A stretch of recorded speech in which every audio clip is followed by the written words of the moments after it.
Good morning, gang. Happy Saturday morning.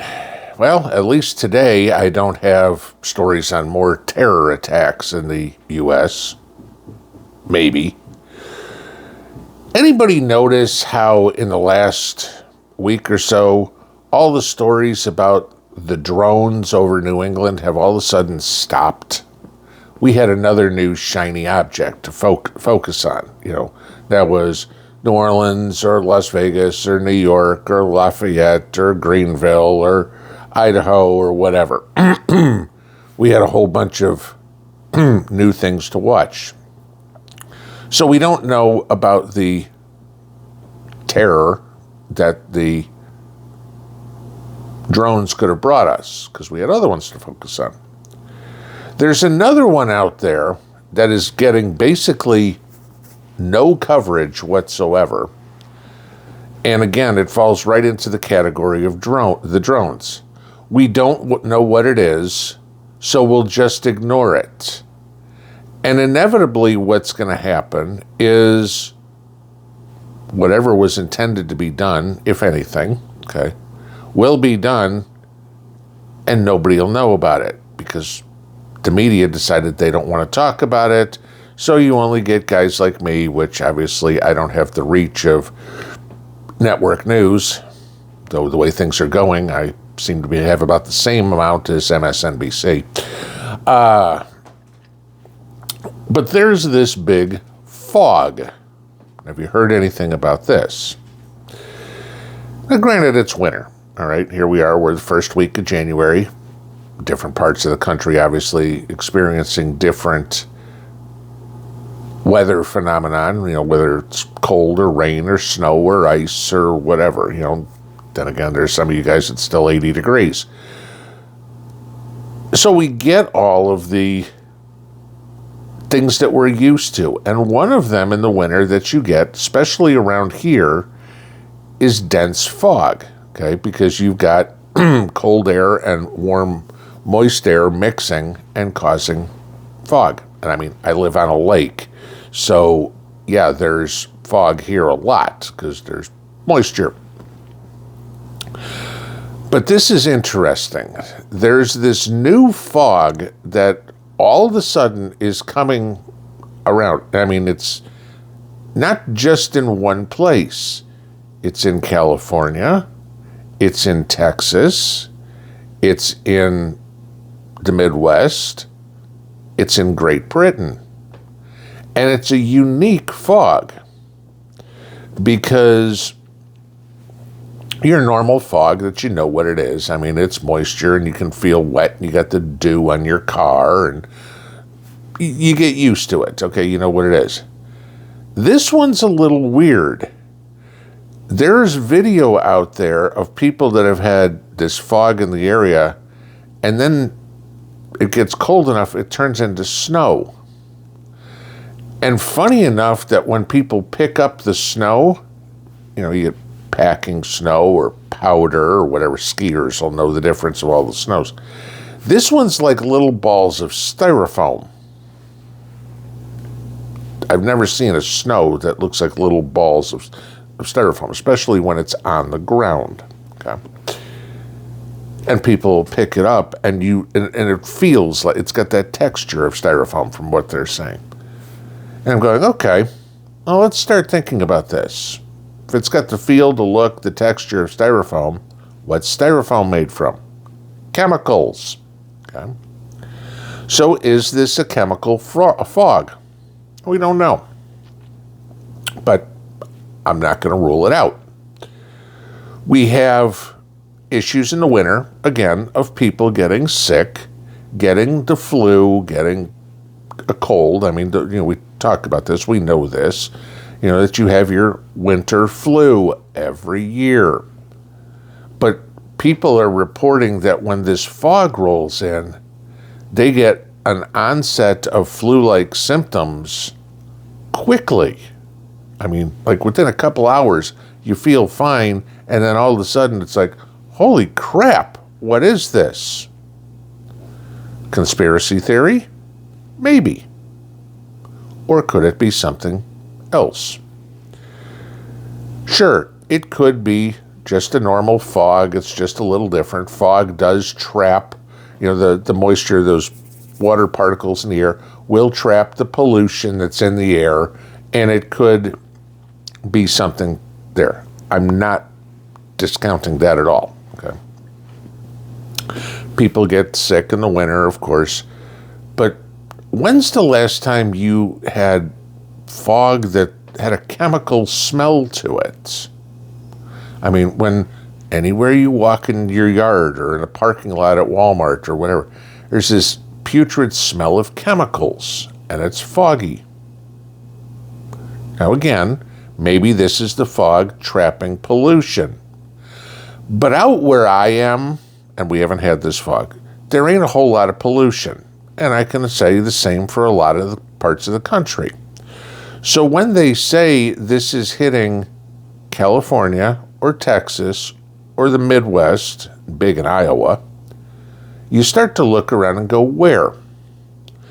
Now, depending on where you are in Texas, you could be in the most rural of rural places, or you can be in some huge metropolis, okay? I mean, Houston and the surrounding suburbs is the most populated area in the country. And then again, you get out other places in Texas, and I mean, you could scream and nobody'd hear you. California, same way. Be around San Francisco, be around LA, be around San Diego, or be in wine country. Be in Central California, and not so much in the way of people. You get out in Iowa. Ever been to Iowa? Okay. You can literally drive miles and miles and miles and miles and miles, and the only thing you will see is cornfields. You might see another car going down the highway the other direction. So I don't think there's going to be that much pollution trapped in some of these areas, but yet that fog is still there. So what is it? We don't know. And before anybody says, oh, because there'll be plenty, including the government, of course, before anybody says that, gee, this is just a natural phenomenon, it's just fog, okay, I'll go with that. Except, does anybody know that the U.S. government has, in the past, tried to test biological and chemical weapons on the people of the United States in a fog? We did for 20 years. Between 1949 and 1969, the Army conducted over 200 biological warfare tests over San Francisco. And what they would do was spray a bacteria, the Navy actually did this part, sprayed a bacteria called Sriracha marcescens in a mist over the San Francisco Bay, which was hidden in the San Francisco fog. And people really didn't pay attention to it. But this was the U.S. government, the military, testing the use of biological warfare on its own people. Now start going back into what's gone on. We never heard what the origin of those drones were. And there was speculation that it was Iran, that it was China, that it was the CIA testing something, whatever. So now you start putting lots of puzzle pieces together. Well, we've now tested what the response would be of drones going over populated areas.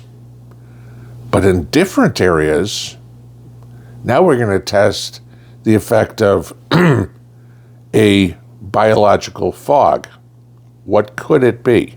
Could it be a chemical agent, or could it be them, gee, let's spread some of this mRNA crap on you because not enough of you decided to poison yourself on your own free will, so we'll do it for you, right?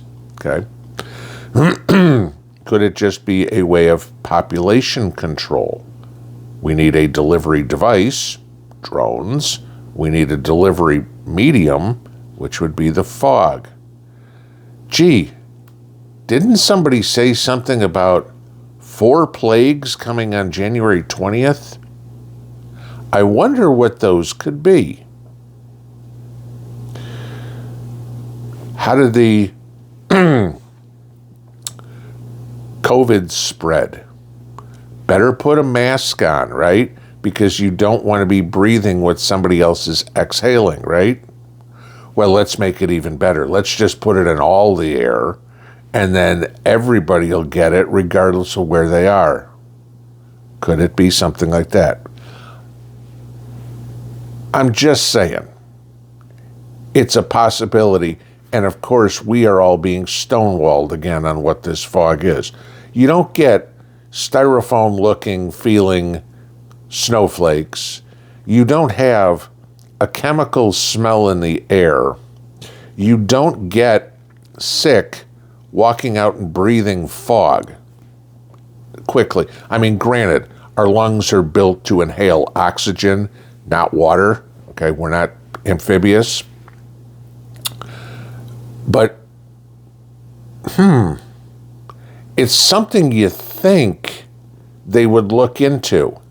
It's something you'd think that maybe the media would report on and say, hey, let's see if we can figure out what this is on. But no, you get crickets. Why? Because maybe there's something nefarious going on. Maybe. Not saying there is for sure. Okay. But with the trust in our government pretty much at an all-time low, with the trust in our media at an all-time low, and things happen, where do you turn to find out what it is? I don't have the resources to test this stuff, so as much as social media likes to say we're the news now, that's great, but we don't have the ability to do the investigative reporting. I can't go collect a bunch of this snow and send it to a lab and have it chemically analyzed and stuff like that. I don't have those resources. Okay. And for the most part, I don't think anybody else does either. Maybe some of the huge, Alex Jones or something like that, maybe he does, but sure as hell, some little guy like me is not going to. So then you get the issue of, now we start to question. And this is where the trust in the government is so important. Because no matter what they say, are you going to believe them? Because they've lied to us so many times over so many things, especially recently, the biggest scam in the history of man. What do? The only thing you can do is be careful. We don't know. If this fog rolls in, maybe stay inside until it blows over. But we don't know what the residuals are. Are they trying to poison the ground so food can't grow? Are they trying to vaccinate all of us without our approval? Or are they trying to eliminate us? Don't know. This is the kind of crap we have going on. This is the kind of stuff we got to pay attention to, guys, because nobody else bothers, and we can't go through life with blinders on. It'll be okay. Don't worry about that. Right?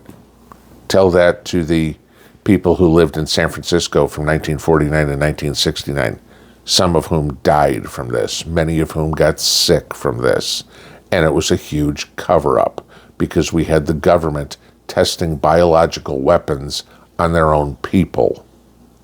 Ask any of the Vietnam vets about Agent Orange and what they were told at the time. Oh, don't worry, it's fine, it's safe. It's just an exfoliant. That didn't turn out to be so accurate, huh? You start preparing, you start watching, you start paying attention, because whatever's coming, we don't know. whether it's chemical, biological, nuclear, EMP, etc., etc. But one thing we do know, the chances are very slim that it's going to be ground troops. The ground troops will come in to clean up the mess after the mass extermination event happens. You just got to make it through the first event to protect yourself for the second event. Pinball out.